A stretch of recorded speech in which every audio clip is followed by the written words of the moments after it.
오늘은 그리스도를 본받아 계속 말씀을 증거합니다. 14번째 순서로서 본문은 빌립보서 3장 12절에서 14절, 고린도전서 9장 24절에서 27절, 골로새서 3장 11절, 시편 116편 2절, 요한복음 4장 32절에서 34절, 이사야서 7장 15절, 빌립보서 2장 21절, 스가랴 12장 1절, 그 다음에 마가복음 10장 45절의 말씀에 근거해서 그리스도를 본받아 14번째 시간을 갖도록 하겠습니다.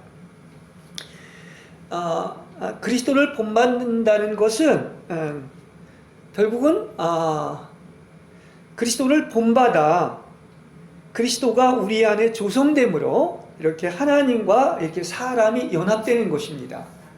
그래서 이 하나님과 사람의 연합은 좀 이렇게 얘기하기는 그렇지만 사람을 하나님 되게 하는 거예요. 신성은 아니지만 이 생명과 본성에서는 하나님과 같아진다는 뜻을 가지고 있습니다. 그렇기 때문에 그 하나님과 연합된 곳에서는 하나님 아닌 다른 것들이 있을 수가 없는 거예요. 특히 육체와 자아와 세상은 전혀 개입될 수가 없는 것입니다. 그래서 이걸 우리가 분명히 안다면 왜 그토록 우리가 이 옛사람에 속한 육체와 자아와 세상이 완전히 소멸되어야 되는가 하는 것을 알 수가 있는 것입니다. 그래서 성령은 바로 이 일을 하시는 거예요. 그야말로 아까도 얘기했지만 육체와 자아와 세상을 완전히 포기하게 하심으로 우리 신앙의 그 목적이자 최고의 선이신 바로 하나님만이 우리 안에 가득 채워지게 하시는 것입니다. 그렇죠? 이게 이제 성령으로 또한 혼까지 충만해진 것을 이야기하고 있습니다. 그러니까 이거는 기독교는 절대적인 거예요. 거기에 뭐 중간의 것이라든지 다른 것이 섞이면 안 됩니다. 그분 외에는 어떤 것도 다 어떻게 되는 것입니까? 무로 만들어지는 거예요. 이제 루터도 이게 그 독일 신학에서도 그 얘기를 하고 있는데, 그래서 이 절대선이신 그 하나님과의 연합에 근본적인 목적이 있다는 사실을 아는 것입니다. 이제 이게 바로 그리스도를 본받는 것이다.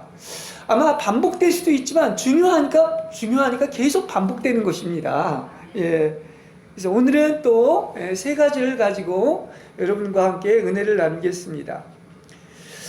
우리의 모든 그 목표, 마지막 목표, 그 궁극적인 목적이 있는데 그 모든 것을 어디다 두는 것이다? 오직 하나님께만 두는 것입니다. 그렇죠?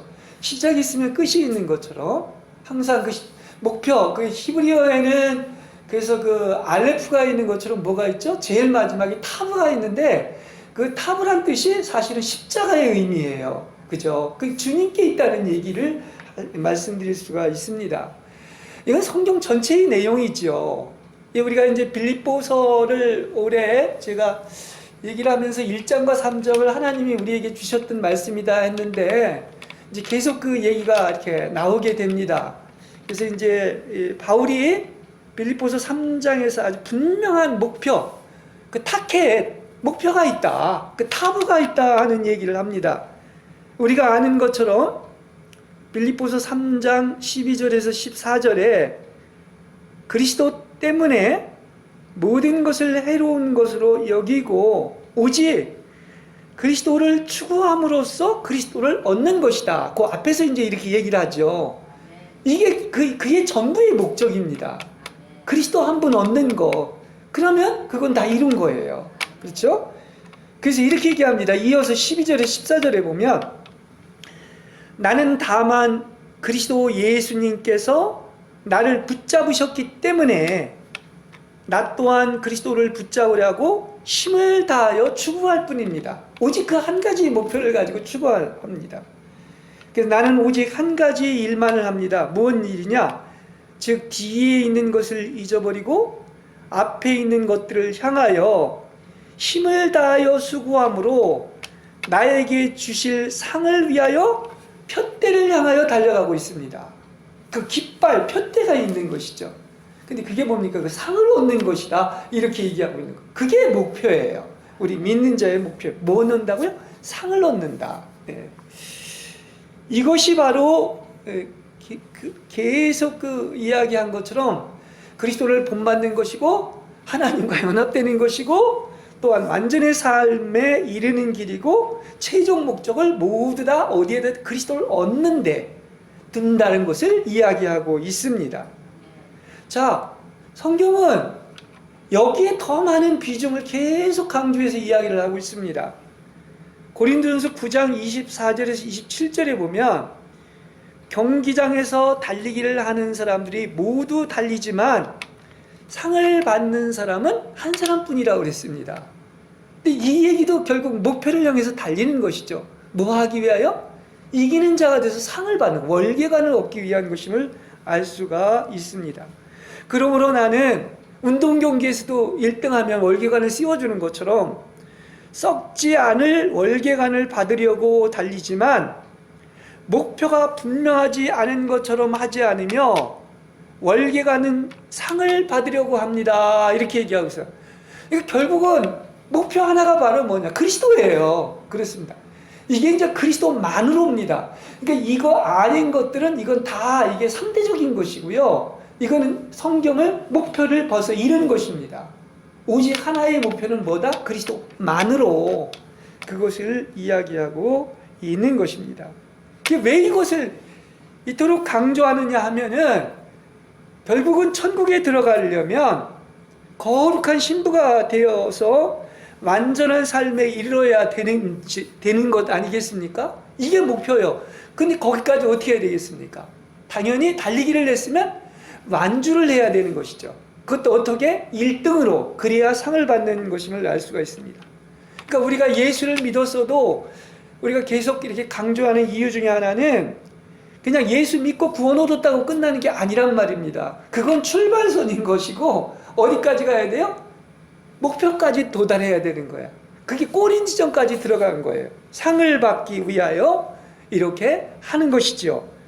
그래서 바로 항상 얘기한 것처럼 거룩하고 순결한, 거룩하지 않으면 하나님을 뵐 수가 없다고 그랬는데 순결한 신부가 돼야지 상을 받고 천연왕국에 들어간다. 이렇게 이야기를 할 수가 있는 거예요. 만주한 사람만이 그렇게 되는 것을 알 수가 있는 것입니다.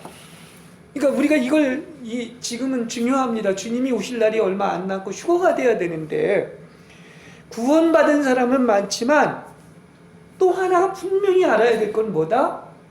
구원은 출발인 것이고, 그죠? 그 다음에 우리의 영과 혼과 몸이 거룩해져야 되는 거죠. 다시 말한다고 하면 상급을 잃을 수도 있고 얻을 수도 있다는 얘기예요. 그러니까 우리는 예수 믿고 구원을 얻었지만은 상급을 잃을 수 있다는 것을 알고서 달려갈 길을 달려야 되는 것입니다. 그렇습니다. 그렇기 때문에 지금 이렇게 값없이 구원을 얻었다, 믿음으로 구원을 얻었다, 거듭났다 하는 것으로 끝나면 안 되는 것입니다. 쉽게 한번 얘기를 해볼게요. 아까 그 사도 바울이 달리기를 한다. 그래서 아주 그냥 그 목표를 향해서 달리고 선을 이탈하면 안 되지 않습니까? 그러면 예를 들어서 우리가 이제 신앙의 여정을 이제 철로 역정이라고도 얘기를 하는데 마라톤 코스로 보면 이제 42.19km의 길이라면 예수를 믿고 구원은 얻었지만 어떤 사람은 출발선에 있는 사람도 있고 또 5km, 10km, 15km, 20km, 30km, 40km 그리고 마지막 42.19km까지 완주한 사람이 있을 거란 말입니다. 이제 이거는 뭐 그 산을 오르는 거하고도 이렇게 몇 분 능선에 있느냐하고도 이제 비슷하다고 볼 수가 있어요. 이게 신앙의 여정이 있는 거예요. 이게 달려갈 길 다 가는 게 바로 그겁니다. 그럼 나는 지금 몇 킬로에 있다고 생각을 합니까? 어떤 사람은 거의 40km 또 아니면 42.19km에 갔다면 이게 얼마나 좋은 거겠습니까? 그렇죠? 예.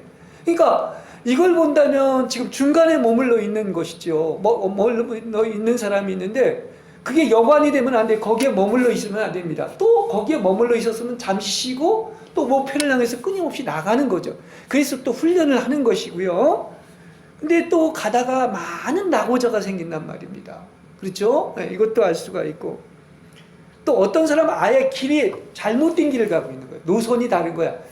그 어떤 길을 간다면 그 선을 따라서 가야지. 100m 달리기를 한다고 다른 선을 가면 파울이 되는 거 아니겠습니까?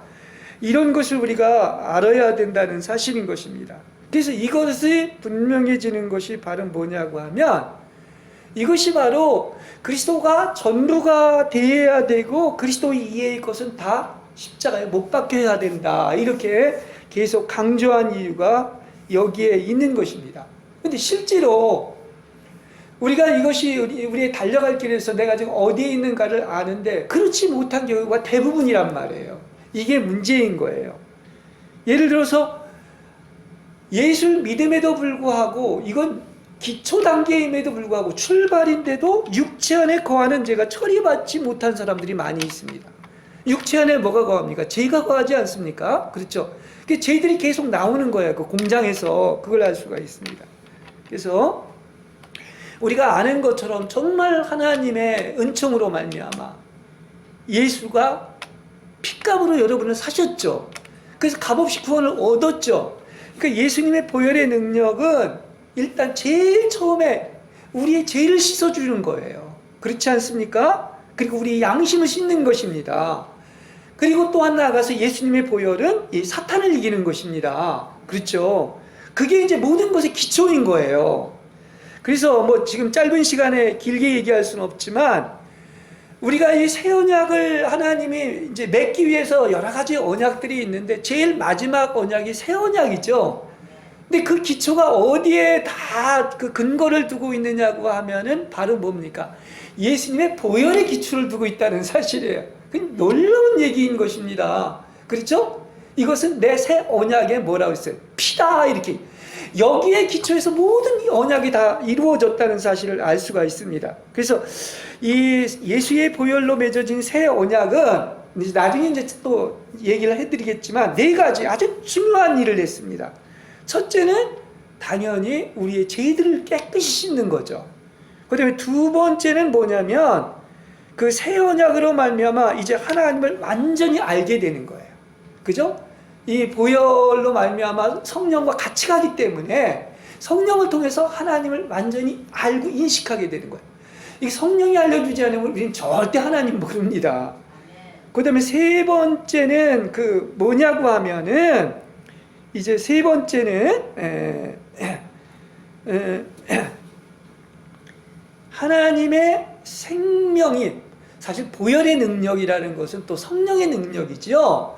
그래서 그건 하나님의 생명이 있는 것입니다. 그래서 하나님의 생명으로 승리한다는 얘기인 것이죠. 그렇습니다. 그리고 4번째는 바로 뭐냐? 모든 기업과 분복인 천국을 여러분이 상속받게 된다는 사실이에요. 이게 보혈을 통해서 새 언약을 맺음으로 말미암아 이루어진 놀라운 4가지의 축복임을 아시기를 바랍니다. 예, 이걸 얘기를 하고 있습니다. 그래서 이 새 언약의 피는 사실 비교 불가한 거예요. 그런 언약이 없습니다. 그렇죠? 그래서 아브라함의 언약과 이 새 언약이 이제 정통 언약이라고 하는, 결국 이걸 위해서, 새 언약을 맺기 위해서 주님이 십자가에 못 박히시고 6월절 최후의 만찬을 하신 것입니다. 그것을 알 수가 있습니다. 그걸 누구와 맺은 거죠? 우리와 지금 맺었단 말이에요. 그러니까 우린 너무나 확실한 보증수표를 가지고 있는 거예요. 예수의 보혈이라고 하는, 그죠? 새 언약의 피가 있다는 사실을 아시길 바랍니다. 자, 그러면 우린 2가지 면을 볼 수가 있습니다. 우리가 죄가 있죠. 근데 죄는 어떻게 한다고 그랬어요? 예수의 보혈로 씻어야 되는 거예요. 우리의 양심도 그렇지 않습니까? 근데 죄가 있다고 하면 죄들, 이러한 뭐 살인죄, 무슨 죄가 나오는데 이러한 죄들이 근원이 있단 말입니다. 그럼 그 근원이 어디에서 나오는 거예요? 그게 죄의 공장인 나의 옛사람한테서 나오는 거예요. 타락한 자에서 나오는 거예요. 그래서 이게 양면성이 이렇게 중요하다는 사실을 얘기한 거예요. 그래서 계속 자아를 얘기한 이유가 바로 여기에 있는 것입니다. 죄들이 없으려면 죄도 피로 씻어야 되겠지만 그 공장을 없애버리면 되는 거 아시겠습니까? 그래서 그게 바로 뭐냐? 이 겉사람인 자아가 처리받아야 된다는 사실이에요.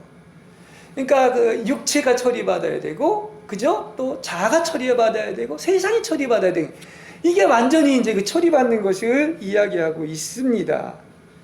그래서 우리가 잘 아는 것처럼 죄는 십자가의 보혈로 깨끗해지고, 또 자아는 뭡니까?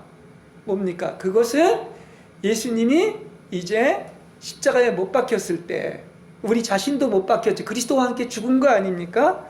그래서 자아가 십자가에 못 박힌 사람은 내가 죽고 누가 사는 거예요? 그리스도가 사는 거예요. 간단한 말 한마디만, 우리가 가장 많이 읽혀지는 갈라디아서 2장 20절에 얘기하는 것처럼 내가 죽고 누가 산다? 그리스도가 사는 게 신앙생활인 거예요. 그러니까 성경은 지금 보십시오. 보혈, 그리스도, 세상 다 뭡니까? 이게 그리스도만으로 이걸 그렇게 강조를 하고 있는 거예요. 이것만이다. 이 궁극적인 목적이다. 이게 다보다 다른 것은 없다. 이것을 알아야 된다는 사실을 이야기하고 있습니다. 그러니까 죄가 씻어져야 되고, 또 나아가서 내가 살지 않고 그리스도가 어떻게 살아? 잠시 사는 게 아니라 100% 살아야 되는 거예요. 같이 섞일 수가 없어요. 다른 영역이에요. 새 창조와 옛 창조는. 그리고 또 세상에서 나와야 돼요. 세상에서 나온다는 것은 뭐 쉽게 얘기한다면 마귀한테서 나오는 거야. 세상을 누가 지배해? 마귀가 지배하는 거죠. 그래서 이렇게 사탄의 왕국이 쫓겨나면 하나님의 나라인 천국이 도래한다는 이야기인 것이죠. 그래서 이 세 가지 사실이 분명해진다면 이제 우리의 신앙생활의 이 패러다임이 근본적으로 바뀐다는 얘기예요. 언제까지 우리는 예수 믿고 구원을 얻었다고 하는 여기에 머물러 있어서는 안 되는 거예요. 다 어디까지 가는 거예요? 목표까지 간다는 거예요. 궁극적인 목적까지. 그것이 우리가 알 수 있습니다. 이제 그렇게 되었을 때 우리는 어떻게 된다?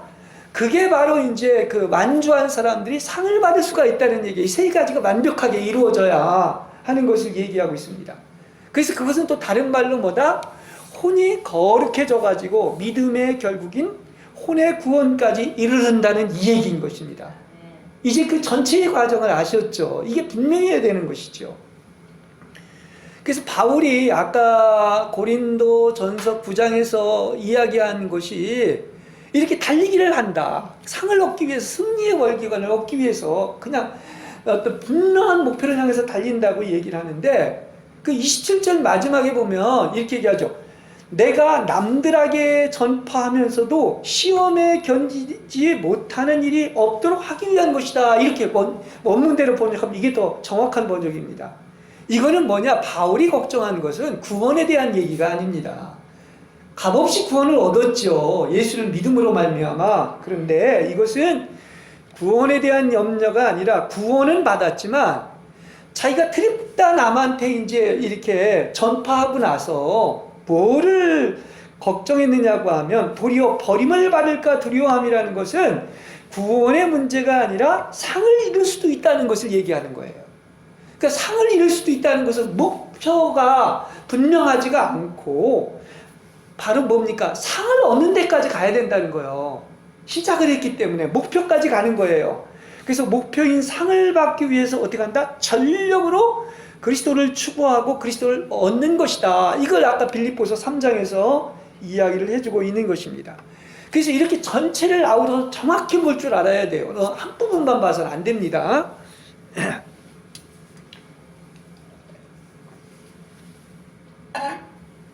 우리가 분명한 것은 정말 우리가 하나님의 긍휼로 말미암아 이렇게 어느 완숙한 어떤 경지에 들어가면 들어갈수록 모든 것은 다 뭡니까? 우린 피조물이에요. 아무것도 우리가 자랑할 것이 없습니다. 우리 것이 없습니다. 여러분 생명도 하나님이 주신 것입니다. 그러니까 이걸 안다고 한다면 아까 그 요셉 얘기도 나왔지만은 모든 것은 다 누가 한다? 사람들이 뭐 지금 정치나 여러 가지를 보면 다 쥐들이 뭐 하는 것 같지만 다 뭡니까? 이것은 하나님의 은혜 아닌 것이 없는 거예요. 그리고 하나님이 하시는 거예요. 이걸 안다고 하면은 이건 굉장히 성숙해지고, 야곱이 이스라엘로 바뀐 이유가 거기에 있는 것입니다. 모든 것은 내가 잘해서 하는 게 요만큼도 없다. 모든 것은 하나님이 주신 것이다. 여러분의 생명도 여러분 것이 아니다. 그러면 여러분은 할 일이 뭡니까? 오직 그리스도 한 분만을 바라볼 수밖에 없고 그분께 순종할 수밖에 없는 거예요. 내가 뭐를 해요? 내가 뭘 움직여요? 지푸라기라도 움직여서는 안 됩니다. 그것을 얘기하는 거예요. 그렇기 때문에 아까 모든 것은 다 누구한테? 그 근원인, 궁극적인 목적인 그분께 돌리는 것처럼 하나님께 돌리고 하나님이 요구하신 하나님의 목적대로 이렇게 하나님과의 완전한 연합이 이루어져야 한다는 사실이에요. 하나님이 그걸 원하시니까. 예. 근데 아직도 하나님 이의 것을 얻으려고 자랑을 하거나 자신의 유익을 추구한다고 하면 벌써 그 자체가 목표에서 벗어난 거예요. 신앙을 알면 얼마나 목표에서 벗어나 있는가 하는 걸 알 수가 있어요. 다들 그렇습니다. 그리스도 말고 그 주변의 것들, 언저리 것들, 그죠? 그래서 내가 그전에도 하나님은 사실 그 성전에서도 지성소 안에 계시지 않습니까? 거기까지 가야 된다는 거예요. 성막들에서 그냥 일만 분주해서도 안 되는 것이고 성수를 지나가지고 지성소까지도 들어가야 한다는 것을 이야기하고 있습니다. 그러니까 이게 아니면 다 목표에서 벗어난 것이다 이야기를 할 수가 있는 것입니다. 그러니까 지금 우리가 너무나 이렇게 오랫동안 배워오고 믿어왔던 것들은 다 뭐다? 그 목표보다는 그 언저리 것들, 상대적인 것임을 우리가 알아야 됩니다. 그렇습니다. 그거는 더 심하게 얘기한다면 다른 복음이라고도 얘기할 수 있어요. 왜냐고 하면은 그게 예수님에 대한 얘기는 하지만 그리스도만으로가 아직 안 된 거예요. 전부가 안 된 거예요. 궁극적인 목적이 안 된 거예요. 땅의 얘기고 혼에서 나오는 이론이나 사상이나 이 종교에 불과한 거예요. 얼마나 그런 것들이 많은 것입니다. 이거 겁을 주려고 하는 얘기가 아니라 그 바로 뭐냐, 이 목표라고 하는 이 분명한 그리스도만으로 안으로 들어가야 된다는 것을 이야기해 주는 거예요. 많은 것들이 다 자기의 어떤 생각과 사상이 섞여 있고 머리에서 나오는 것이고 이론이고 종교라고 하는 사실. 이건 절대 뭡니까? 그리스도라는 목표에 도달할 수 없다는 사실을 이야기해 주고 있는 거예요. 그래서 이게 분명하지 않기 때문에 많은 사람들이 다 뭡니까? 이게 천연왕국에 직통하지 못한다는 이유가 바로 여기에 있는 것입니다. 둘 중에 하나예요. 절대냐 상대냐. 그리스도는 상대가 없어요. 타협도 없습니다. 그리스도냐 그리스도는 아니냐 이거예요. 전부 아니면 전부가 되는 것입니다. 그러면 쉽게 얘기한다면 이건 말이에요. 그리스도만이 전부가 되고 다른 건 다 무가 되는 거예요. 그렇지 않습니까? 여러분, 심지어 여러분이 좋다고 하는 것까지도, 내가 열심을 내는 것까지도, 선행까지도 그리스도 아닌 것은 다 전무가 되어야 되는 거예요. 나승이 되어야 되는 겁니다. 그리스도 한 분만 남아야 되는 거예요. 그게 목표야. 탑인 거예요. 그걸 알 수 있습니다. 중간은 없습니다. 예. 그래서 바른 복음은 다 뭐냐? 영적인 실제인 그리스도 한 분뿐이라는 사실을 아시기를 바랍니다. 아니 왜 이렇게 강조를 하십니까? 이게 돼야 된다니까요. 이게 분명한 목표인 것입니다. 바울이 그 얘기를 지금 계속 강조하고 있는 것이죠. 그러니까 우리는 그리스도만으로라는 그 절대적인 것을 전할 수밖에 없는 거예요. 성경이 그걸 얘기하고 있기 때문에 그런 것입니다. 그래서 우리의 궁극적인 목적은 하나님께 내어 맡기고 하나님만 사랑하고 주님의 소유가 되는 거예요. 여러분, 아직도 우리는 많은 것을 착각하는 것이 생명도 내 것이 아니에요.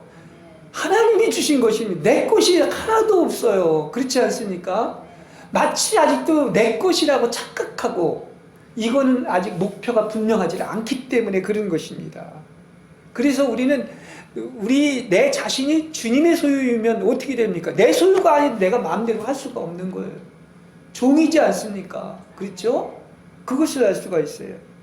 그래서 하나님의 모든 것은 아무것도 아니고 하나님만 기뻐하시고 하나님만 높이고 하나님만 찬송하며 하나님만 영광을 받는 것이죠. 그래서 우리가 이 신앙생활의 목적이 얼마나 많은 부분에서 나의 어떠함과 우리의 어떠함과 이런 것들을 가지고 얘기를 하고 있는데 그게 다 없어져야 되는 거야. 오직 뭡니까?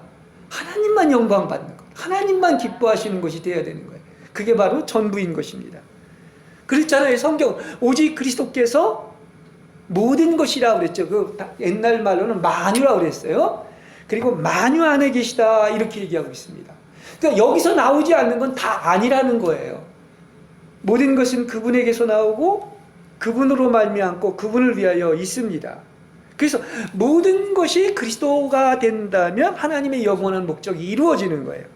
자, 그러면 한번 쉽게가 될지 모르겠지만 하여튼 하나님이 은혜를 주시면 쉽게라고 얘기할 수 있습니다. 그러면 내가 소유하고 있는 것이 뭐냐? 그건 일이 아니라 뭐여야 된다? 그분 자신인 것입니다. 그럼 이렇게 얘기할게요. 거듭남도 일이 아니라 뭡니까? 그것은 그분의 인격인 거예요. 여러분이 거듭난 것은 그분이 여러분 안에 들어왔다는 얘기예요. 그걸 얘기하는 겁니다. 자, 그러면 한번 여러분한테 물어봅니다. 그 인내도 그게 바로 뭐냐면 내가 인내하는 것이 아니라 그리스도가 내 안에 있기 때문인 것입니다.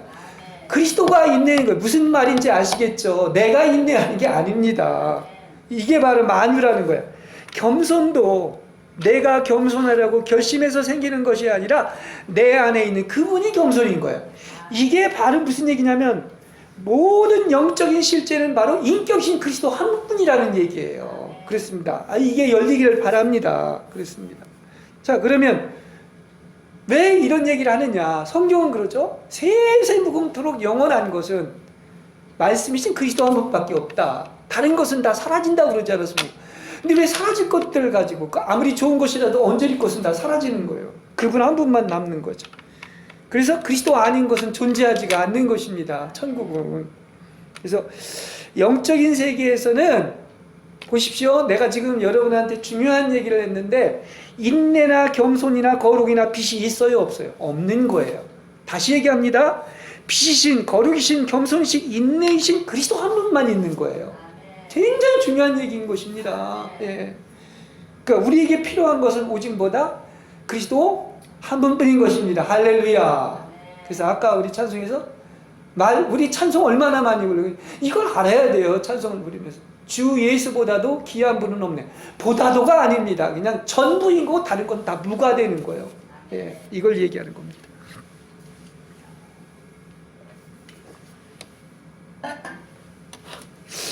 자, 그러기 위해서 우리 두 번째, 아까 뭐 죄나 그 어떤 그 또 자아, 이건 죄들과 죄성인 그 원죄를 얘기한다 이렇게 얘기한 것처럼, 그러려면 우린 또 세상을 경멸하고 하나님을 섬기는 달콤한 삶에 관하여 이렇게 한번 묵상해 보겠습니다. 그렇죠? 그러니까 우리가 이 땅에 존재하는 목적이요, 여러분 이 세상에서 막 먹고 살고 잘 먹고 돈 벌고 직업 얻고 이게 근본이 아니에요. 그렇게 해서 창조한 게 아닙니다. 타락하고 나서 그 일이 생긴 겁니다. 하나님만 사랑하고 하나님만 섬기는 일을 위해서 우리가 이 땅에 창조됐다는 사실을 아시길 바랍니다. 그래서 우리가 주를 경외한다는 것, 이게 우리의 태어난 목적인 거예요. 지혜의 근본이라고 하지 않습니까?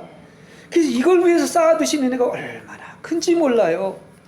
주님을 사랑하는 사람들에게 허락하는 달콤하고 복된 생활은, 이거는 맛을 봐야 알죠. 맛을 보면 아는 겁니다. 그렇지 않습니까?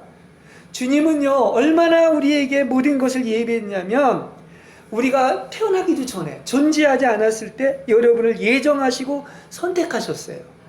그리고 나를 이미 지으셨습니다. 그죠?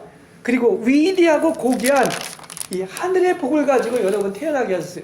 여러분들은 저 프란시스코뿐만이 아니라 바울뿐만이 아니라 여러분도 이미 태어날 때 고귀한, 이렇게 얘기하면 어떨지 모르지만 천운을 가지고 태어난 사람들이야. 그걸 아시길 바랍니다. 예. 언제? 창세전에 계획해서 그렇게 하신 거예요.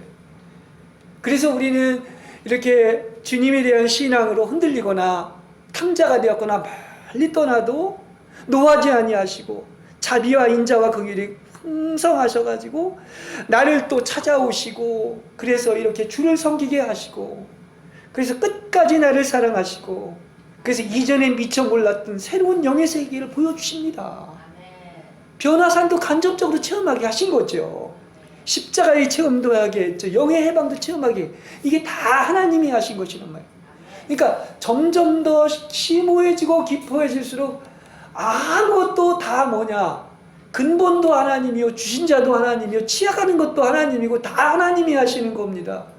내 것도 내 게 아니에요. 아직도 우리는 많은 것들이 내 거라고 하는 게 뭐예요? 남의 것도 내 거라고 하는 게 우리들 아닙니까? 내 것이 아무것도 없어. 내 자신도 내 게 아니라 누구의 소유다? 주님의 소유다 하는 것을 아시기 바랍니다. 그럼 모든 것이 하나님의 은총인 거예요. 예, 그렇습니다. 그래서 이렇게 주님과 사랑의 연합이 달콤한 것임을 맛보게 하시고, 그렇다면 당연히 어떻습니까? 세상을 경멸하고 죄와 육체와 자아를 죽게 하셨다는 사실을 아시길 바랍니다. 우리를요, 이렇게 성령이 하시는 역사가 옛 것을 다 처리하는 것 아니겠습니까? 근데 우리가 하나님을 사랑하는 자는 절대 높은 자리에 두지 않습니다. 왜 그런지 아십니까? 그러면 다 지가 잘난 줄 알고 착각을 하는 거야. 왜 오랜 기간을 통해서 야곱이 이스라엘로 변화하는 것처럼, 또 모세가 뭐 80이 됐다고 하는 것처럼, 이런 아브라함이 100세가 됐다고 하는 것처럼 왜 이런 게 있느냐고 하면, 그게 철저히 낮아져야지만이 100%다 누구다? 아, 내게 아니구나. 나는 나그네구나. 다 하나님의 소유구나. 나까지도 하나님이 주셨구나. 하나님의 은혜 아닌 것이 없구나. 사랑하는 것이, 이걸 알게 된다는 말이에요. 예, 그렇습니다. 여러분의 시간, 물질, 여러분의 가족 모든 것까지도 여러분께 아닙니다. 하나님의 것입니다. 하나님의 소유입니다. 예, 그래서 하나님이 사랑하는 자들에게 철저히 밑바닥에 내려놔가지고 절대로 교만하게 할 수가 없는 거예요. 그렇습니다. 우리가 지푸라기를 잡을 일이 있으면 뭐 하나 이루고 나면은 얼마나 성취감을 느낍니까? 아, 내가 잘나서, 내가 이렇게 하나님이 이렇게 내가 잘났으니까 하나님이 이런 복을 주셨겠죠. 어림없는 소리예요. 어림없는 소리입니다. 네.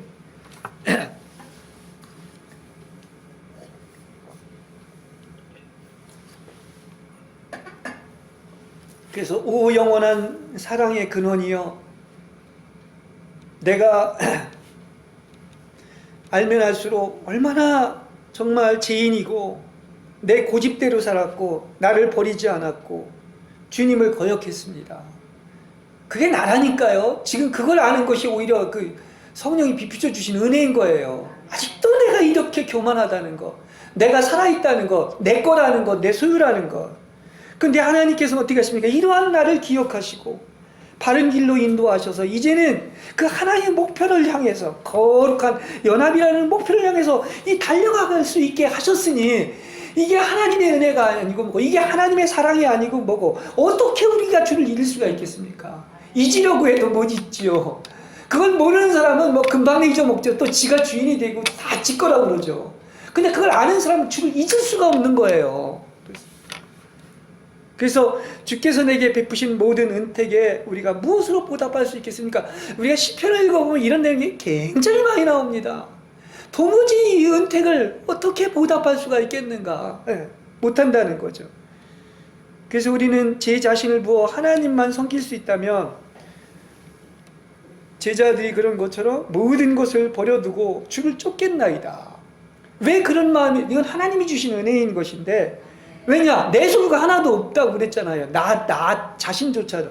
그러니까 주를 위해서 집이나 전토나 부모나 자녀를 하나님께 맡기고, 또한 나 자신도 하나님 것이니까 하나님 마음대로 하세요. 죽이든지 살리든지. 그렇습니다. 그렇습니다. 그래서 당연히 우리가 이게 정상이어야 되는데, 이건 무슨 특별한 걸로 생각을 하는 문제가 있는 거예요. 우리는 뭡니까? 그분이 만드신 거예요. 우리는 길그릇입니다. 감히 따질 수가 없는 거예요. 아니, 피조물이 창조주 하나님을 섬기는 일이 너무나도 당연한데 마치 그게 무슨 자랑인 것처럼, 아니란 말입니다. 그렇죠? 근데 하물며 이렇게 보잘것없고 미천한 우리들을 이렇게 하나님이 사용하시고 쓰셔서 이렇게 그리스도를 섬기는 청직으로 삼으셨다는 게 놀라울 따름인 거예요. 하나님을 사랑할 수 있는 거 기쁘지 않습니까? 하나님을 섬길 수 있다는 게 얼마나 기쁜지 아십니까? 그래서 제가 아까 제목에서 뭐라고 했습니까? 하나님을 섬기는 달콤함이라고 했어요. 달콤함. 정말 그걸 뜨겁게 사랑하면 그 달콤함이 있습니다. 정말 주님만이 전부고 그분을 내가 섬길 수 있다면 나의 생명 다 부어도 좋다고 했을 때 그 달콤함이 있는 겁니다. 그 부어본 사람만 알아요. 그런 사람에게 영광이 임할 줄로 믿습니다. 네. 그러니까 우리가 이거 알고 나면 다들 모르니까 용감해가지고 지가 이렇게 나오는 거지. 보십시오. 이게 정말 하나님 말도 안 되는 우리는 말들을 하고 생각을 하고 지금까지 살아오고 있는데 알면 할수록 실제는 우리가 주를 섬긴 게 아닙니다. 주님이 우리를 섬겼습니다. 성경을 한번 읽어보십시오. 그렇습니다. 그래서 보십시오. 주께서 지은 하늘과 땅은 주께서 무엇을 명하든지 그 명령을 준행할 채비를 갖추고 날이면 날마다 천지가 하늘들과 땅이 대기하고 있습니다. 근데 스가랴서 12장 1절에 보면 여호와께서 하늘들과 땅을 지으시고 이 하늘들과 땅은 누구를 위해서 있다고 그랬습니까? 여러분을 위해서 있는 거예요. 이것도 결국은 뭡니까? 하늘과 땅까지도 하나님이 왜 지었다? 여러분을 섬기기 위해서 지었다는 거예요. 특히 하나님의 아들들인 사람을 위해서 지었다는 얘기입니다. 얼마나 복된 얘기입니까? 뿐만 아니라 또 천사들도 왜 졌습니까? 하나님의 심부름꾼이지만 바로 천사들이 여러분을 수호천사가 있다고 그러지 않습니까? 각자마다 여러분을 지키시고 그야말로 손으로 받쳐서 여러분이 발이 돌에 부딪히지 않게 하시는 거예요. 이거 시편에도 그 말이 나옵니다. 그렇죠? 누가? 천사가 그 일을 하는 거예요. 그래서 천사들은 섬기는 영으로서 여러분을 섬기도록 보내어진 이들이라는 사실을 아시길 바랍니다. 그러니까 그렇게 보니까 내가 조금 하나님을 사랑하고 섬긴 것 같지만 다 뭐냐? 다 그분의 은혜고 사랑이고 그분이 나를 섬겼고 그 모든 것을 다 나를 이렇게 섬기기 위해서 준비한 거예요. 예. 그리고 가장 중요한 것은 누가 섬겼다? 주님이 우리를 섬긴 거야. 그게 바로 마가복음 10장 45절에서 얘기한 것처럼 내가 온 것은 섬김을 받으러 온 것이 아니라 섬기는 종으로 왔고 많은 사람을 위해 자기 생명을 대속물로 주려고 왔다. 그래서 실제 그렇게 하신 거예요. 그리고 핏값을 치른 것입니다. 어디 우리가 주님을 제대로 안다면 어디 굴림을 해요? 누구하고 차별을 둡니까? 그리고 무슨 자랑할 게 있어요? 내 것도 아니고 다 하나님이 주신 거고 은혜를 받아서 더 낮아지고 섬겨야지. 가장 높으신 분이 가장 낮은 곳에 오셔서 그렇게까지 나를 위해서 섬기셨는데 우리가 주님을 본받는 사람이라고 하면서 마귀처럼 조금만 시간이 있으면 드러내고 자랑하려고 합니다. 대접을 받으려고 합니다. 말도 안 되는 얘기예요. 이 지도자들이 이래서 문제인 것입니다. 예수님을 보십시오. 그분의 마음을 배우려고 했는데 가장 높으신 분이 가장 낮은 곳에 오셔서 굴욕을 당하시고 죽기까지 복종하셨습니다. 그러니까 섬기신 분이란 말이에요. 누가 되신 분이란 말이에요. 전부가. 그렇죠? 근데 하물며 마귀는 어떻습니까?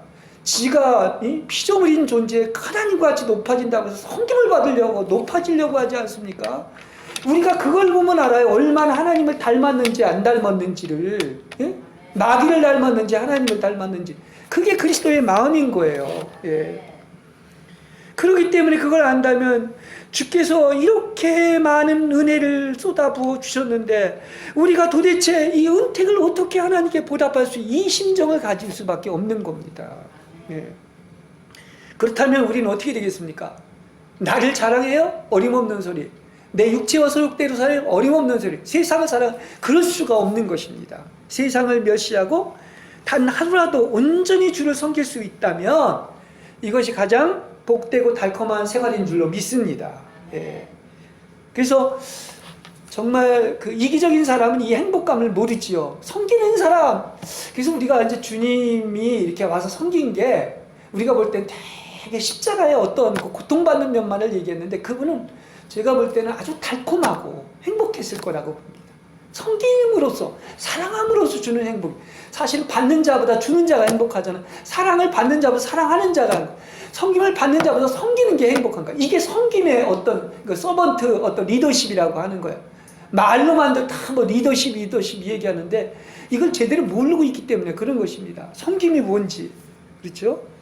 그래서 우리가 주님을 사랑하고 섬길 때 그거같이 행복한 게 없다. 이걸 누려야 되는데 이걸 견줄 수가 없는 것인데 예를 들어서 우리가 봅시다. 우리가 참 얼마나 우리가 은혜를 많이 입었냐면 우리가 말씀이 열리면 말입니다. 아무리 먹어도 그 달콤한 꿀송이와 같은 말씀이 양파꽃집처럼 새로운 계시가 계속 주어지는 것을 알 수 있어요. 무진장한 보고인 거예요. 이 말씀이라는 것은.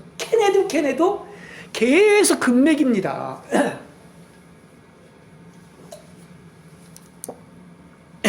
그래서 성경도 이기적으로 자기 눈으로 풀지 말고 하나님의 눈으로 사사리 풀지 않고 창세기부터 계시록까지 이게 하나의 구슬로 연결된다면 거기에는 온갖 지혜와 지식의 부요함이 있고 천국의 비밀이 있고 하나님의 경륜이 다 있는 거예요. 미래도 다 볼 수가 있는 것입니다. 그렇습니다. 모든 답은 어디에 있어요? 성경에 있어요. 그 답을 못 찾아 그렇지 다 있습니다. 엉뚱한 데서 세상에서 찾으면 안 돼. 사실은 멍청한 사람들이 세상에 무슨 심리학이니 뭐 여러 가지 무슨 치유니 해가지고 병원 가고 그러는데 사실은 하나님이 답이지 않습니까? 만드신 분이 답이지 않습니까? 병도 하나님이 고치시는 거예요. 마음의 병도 하나님이 고치시는 거예요. 성경에 다 답이 있습니다. 딴 데 가지 마세요. 근데 이 사람은 귀한 걸 벌어가지고 공짜라면 하나님이 값없이 주셨으니까 귀한 걸 벌고 돈 주면서도 가서 고치지 못하는 거야. 평생을. 그걸 알 수가 있습니다. 그리고 또 우리 가장 내면의 깊은 곳에서 흐르는 생수를 맛보셨습니까? 생수는요, 이게 성령께서 움직이고 일하시는 이 기름 부음인 것이지요. 그래서 그런 기름 부음이 있으면 우리는 어떻습니까? 하나님 아버지를 알고 또 진리를 알고, 그죠? 진리를 알지. 성령이 알려주신다고 그러지 않습니까? 하나님도 알게 하시고, 또 영원히 목마르지 않는 생명수의 샘물이 사면을 적시고 기쁨과 복락의 생수가 넘쳐 흐르게 되는 것입니다. 할렐루야. 아니 지금 이런 것들이 다 제 얘기가 아니잖아요. 성경을 그렇게 얘기하는데 엉뚱한 데서 찾고 있는 거야. 목표를 딴 데서. 어리석은 거죠. 그걸 알 수 있습니다. 주님께서 제가 그전에도 그런 얘기를 한번 하는, 나는 먹을 거 있다. 그 버터와 꿀이라고 그랬어요. 음식이 다 맛있잖아요. 우리는 은혜 받고 나면 음식도 맛있어요. 그렇습니다. 물도 맛있어요. 그걸 알 수 있어요. 근데 음식 맛 중에 가장 이제 맛있는 것을 표현할 때 이 젖에서 나오는 것이 버터 아닙니까? 이건 가장 풍성한 거예요. 하나님이 나는 엘샤다이의 하나님이라 했을 때 그 유방에서 나오는 그 풍성함을 얘기하고 있습니다. 그러니까 젖에서 나오는 그 버터가 가장 풍성함을 상징을 하고 있고요. 그 다음에 꿀은 우리가 다 꿀송이가 같다고 그래요. 가장 달콤한 것을 얘기를 합니다. 그래서 버터는 풍성한 것인데 가장 풍성한 게 뭔지 아시겠습니까? 옛날에 설교를 냈지만 이 가장 풍성한 꿀 같은 게 바로 은혜인 거야. 풍성을 얘기할 때는. 그 다음에 가장 달콤한 그 꿀은 바로 뭡니까? 그게 사랑인 거야. 그래서 우리가 항상 얘기하듯이 은혜와 사랑, 사랑과 은혜, 이걸 계속 그렇게 은혜와 사랑이 풍성하다고 하는 게, 풍성한 은혜, 달콤한 사랑. 사랑 달콤하잖아요. 당연하잖아요. 그죠? 사랑처럼 달콤한 게 어디 있습니까? 은혜처럼 풍성한 게 어디 있습니까? 그래서 사면을 적석 흘리잖아요. 그걸 얘기하고 있죠.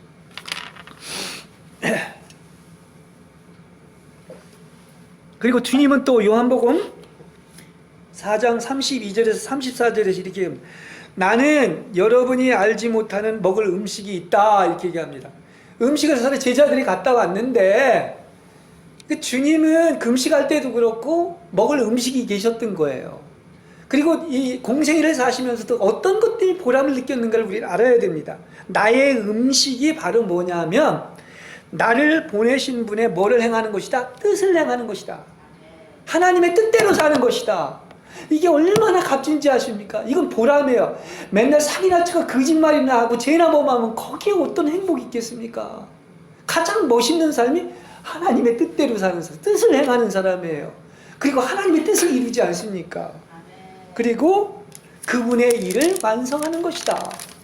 여러분이 태어나서 하나님의 일에 동참해서 성령의 통로가 돼서 그분의 뜻을 행하고 그분의 일을 완성한다면 이와 같이 복된 인생은 없는 줄로 믿습니다. 그렇죠? 그래서 아버지의 뜻을 행하고 그분의 일을 완성하는 것은 가장 만족스러운 삶이라는 거예요. 왜냐? 사람을 통해서 역사하시는데 나를 통하여 내가 성령의 통로가 돼서 하나님의 뜻이 이루어지고 하나님의 일이 완성된다면 기뻐하고 즐거워할 수밖에 없는 것이죠. 그리고 아까도 얘기했지만 큰 상이 기다리고 있다는 거예요. 10골을 다스릴 권세, 왕같은 제사장이 된다고 하지 않습니까? 이런 축복이 있는 것을 알 수가 있는 것이죠. 그래서 이렇게 하나님이 쓰시는 우리 모두는 이렇게 주님을 섬기어서 하나님의 완전한 목적이 완성되는 것입니다. 그러니까 여러분 정말 사랑하시기 바랍니다. 섬기시기 바랍니다. 그게 행복의 비결인 거예요. 어떻게 하면 하나님을 그냥 죽도록 사랑하고 하나님만을 섬길 수 있을까? 이게 최고의 복이라는 사실을 아시길 바랍니다. 여기에 은혜와 사랑이 넘쳐 흐르는 거예요. 여러분이 왜 태어나서 주님을 경외하기 위해서 태어난 거예요. 그게 존재의 목적입니다. 하나님께 영광 돌리기 위해서. 그래서 이다지도 좋은 길이 있는데 이게 이제 천로역정의 아까 여정 목표라고 되지 않았습니까? 이 길을 가는 거, 이게 그리스도인의 길입니다. 엉뚱한 데에서 그것도 그저 서로를 지옥 가려고 그냥 경쟁을 하고 있는 겁니다. 엉뚱한 길에서. 그렇죠? 그런데 어떻게 우리가 쓰레기와 같고 지옥 갈 길인 세상을 사랑하고 자기 자신을 위해서 살아갈 수가 있는 것입니까? 마귀가 준 세상은 마귀가 지배하고 있고 자아는 이미 유죄 판결 받아서 지옥 가야 하므로 우리는 어떻게 해야 되겠습니까? 세상을 경멸해야 되고 자아를 죽여야 되고 또한 어떻습니까? 죄를 다 씻어야 되는 것이죠.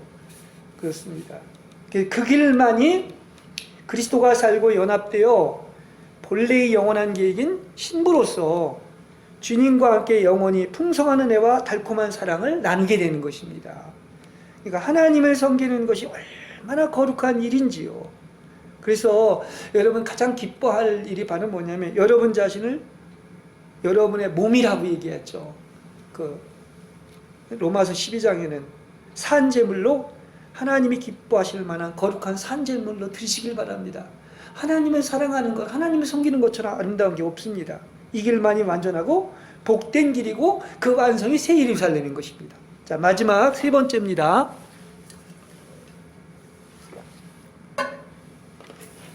뭐 계속 연관되는 얘기지만 우리는 마음의 소욕과 욕망을 잘 살피고 다스릴 줄 알아야 됩니다. 만물보다 심히 부패한 것이 인간의 마음이라고 했습니다. 근데 본래 하나님이 우리를 만든 것은 우리의 마음에 하나님이 들어오셔서 함께 사는 것이죠. 근데 하나님이 들어온 게 아니라 누가 들어왔느냐? 마귀가 들어온 것이죠. 그러므로 이 부패한 마음과 생각에서 나오는 자신의 일에 관여하면 안 되는 거예요. 자신에게서 나오는 것은 이렇게 뭡니까? 부패한 마음과 생각에서 오는 것인데 자신의 일을 갖고 살면 안 돼. 오직 뭐만 갖고 살아야 돼? 그러려면 하나님의 일에만 관심을 가져야 되는 것입니다. 그래서 여러분의 마음은 하나님의 선하시고 온전하시고 기뻐하시는 뜻만 원하시고 하나님을 열렬히 사랑하고 본받는 자가 되어야 할 것입니다. 기도의 완성은 우리가 주기도문에서도 보는 것처럼 하나님의 나라가 이 땅에 오게 하시며 뜻이 하늘에서 이루어진 것처럼 이 땅에서도 이루어지는 것입니다. 이렇게 얘기하고 있습니다. 그러려면 어떻게 해야 되겠습니까? 뜻이 이루어지려면 하나님을 대적하고 방해하는 것이 여러분 안에 있는 그 마음의 욕망과 소욕들이란 말입니다. 이게 어디에 있는 거냐? 우리 마귀로부터 온 이 욕망과 소욕들은 다 어디에 영원히 지옥에 있어야 될 것들입니다. 지옥이 왜 고통받는지 아십니까? 이러한 욕망과 소욕과 그 자아와 육체 때문에 그런 겁니다. 그걸 알아야 돼요. 그렇죠? 근데 어떻게 그런 욕망과 소욕을 아직도 가지고 있단 말입니까? 마귀는 타락한 사람의 마음에 불을 질러서 욕망과 정욕과 탐심과 소욕이 광풍처럼 휘몰아치게 해가지고 그게 황폐함과 공허와 어둠 속에 빠뜨린 것입니다. 지옥이 있을 수밖에 없는 것은 뭐다? 그 마귀와 그 탐욕과 소욕과 자아와 이런 육체들이 다 그 불못에 집어넣어야 되기 때문에 그런 것입니다. 참 이게 세상을 돌아가는 것을 보면 정말 이게 다 마귀한테 사로잡혀서 조정당하고 있습니다. 불법의 비밀이 활동하고 있습니다. 그래서 어떻게 보면 이게 영적 세계에서 본다고 어떻게 하면 내가 지옥의 더 깊은 곳에 들어갈 수 있을까 서로 경쟁하는 것과 같아요. 지금 정치를 봐도 그렇습니다. 어디 성한 곳이 없습니다. 이게 보여야 돼요. 얼마나 지금 세상이 타락되어 있는가. 노아의 시대와 같은가. 그리고 또 혼란한가. 그렇죠? 그 사람의 딸들과 하나님의 아들이 이렇게 성적 결합을 했다고 하는 그런 시대인 것을 우리가 알아야 돼. 그 정도로 타락한 시대에 있다는 것을 우리가 알아야 됩니다. 그럼 신앙생활이 달라질 수밖에 없죠. 예수를 믿으면서 거의 거기에서 같이 휩쓸려 있으니 말입니다. 천국 그냥 쉽게 갈 수 있는 게 아닙니다. 그게 보여야지 달라지는 거예요. 그게 안 보이면 여전히 노아 때와 똑같이 먹고 마시고 입고 사고 팔다가 그냥 졸지에 멸망을 한다는 사실을 알 수가 있습니다. 이렇게 자신의 욕망과 소욕을 구하는 것이 원치 않는 악을 행하며 비참한 삶이 되게 하고 지옥과 같은 고통을 경험하는 이유가 바로 여기에 있는 거예요. 행복할 것 같습니까? 행복하지 않습니다. 여러분이 행하는 모든 것이 원인이 단순하고 순수하게 주님 한 분뿐이라면 무슨 일을 명해도 우리는 만족과 기쁨으로 그 일을 행할 것이며 자유하며 평화로운 삶이 될 것입니다. 왜 바른 복음이 전해지지 않는지 아십니까? 그것은 하나님의 긍휼이 임해야 돼요. 그게 없어서 그렇습니다. 성경을 읽는 방법도 중요하지만 가장 중요한 것은 다 모든 것은 어디에 있다? 너 자신에게 있는 거예요. 뭐 너 자신을 알라고 한 것처럼 왜 바른 복음을 모르느냐고 하면 사람이 한마디로 되지 않아서 그런 것입니다. 이 말은 무슨 얘기냐면 속이 욕망과 소욕이 있고 자신이 왕인 인본주의, 물질이 주인인데 어찌 속에서 하나님의 거룩한 것이 나올 수가 있겠습니까? 이게 속일 수가 없는 거예요. 말은 그렇게 해도 속에 뭐가 있느냐, 하나님이 있으면 하나님이 나오지만 말은 하나님의 말을 해도 거기에 탐욕과 더러운 것이 있으면 쓰레기가 나오는 거예요. 책도 마찬가지인 거예요. 그래서 어떻습니까? 성경을 읽는 것도 그렇고 기도하는 것도 그렇고 우리가 참된 예배를 드리는 것도 영의 사람이 되어야 참된 예배를 드리는 것입니다.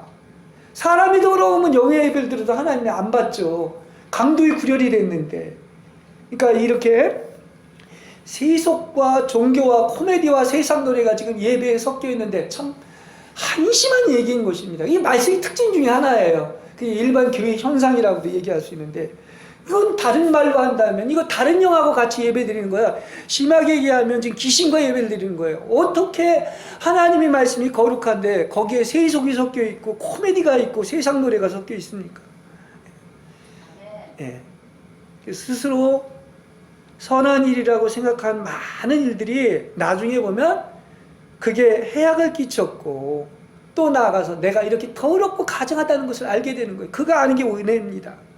그리고 내 것이라고 생각했고 교만했다는 말이에요.